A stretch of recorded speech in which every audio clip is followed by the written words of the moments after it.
होलिका दहन की रात अगर कोई तुम्हारा नाम लेकर पुकारे तो पीछे मुड़कर मत देखना, क्योंकि हो सकता है वो इंसान जिंदा ही ना हो। राजस्थान के एक छोटे से गांव में हर साल बहुत धूमधाम से होली मनाई जाती थी। ढोल, रंग, हंसी, नाच, सब कुछ। लेकिन उस गांव की एक अजीब सी परंपरा थी। होलिका दहन की रात 12 बजे के बाद कोई घर से बाहर नहीं निकलता था। क्यों? क्योंकि 20 साल पहले उसी रात एक लड़की जलकर मर गई थी। उसका नाम था राधा। लोग कहते थे वो हादसा नहीं था, उसे किसी ने धक्का दिया था।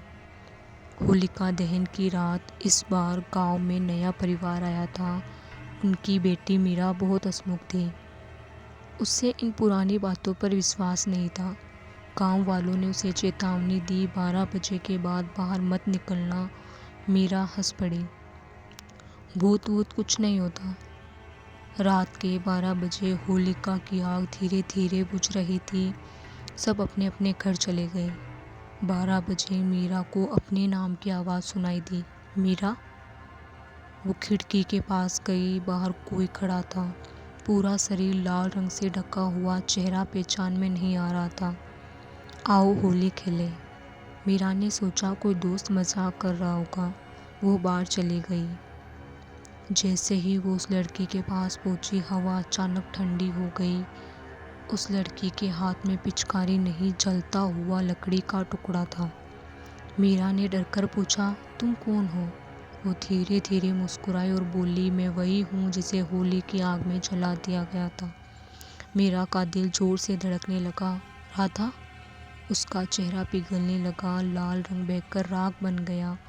उसकी आंखें काली थी। इस गांव में हर 20 साल में एक नई होली की बलि चढ़ती है। अचानक गांव के बुजुर्ग वहां पहुंचे। उन्होंने मीरा को पकड़ लिया। मीरा चिल्लाई, ये मुझे मार देगी। लेकिन बुजुर्गों की आंखों में डर नहीं था, पछतावा था। उन्होंने कहा, राधा की आत्मा को शांत करने के लिए किसी एक को उसके साथ जाना होगा। मीरा समझ गई वो लड़की नहीं, ये लोग असली डर थे। अचानक आग भड़क उठी। राधा की आत्मा हवा में घूमने लगी। लेकिन इस बार राधा ने मीरा को नहीं छुआ। उसने गांव के उसी बुजुर्ग को आग में खींच लिया जिसने 20 साल पहले उसे धक्का दिया था। आग शांत हो गई। राधा की आवाज़ आई, अब मेरी होली पूरी हुई। और वो राख बनकर हवा में उड़ गई। इस होली अगर रंग अचानक खून जैसा लगे तो समझ जाना किसी की अधूरी होली अभी बाकी है।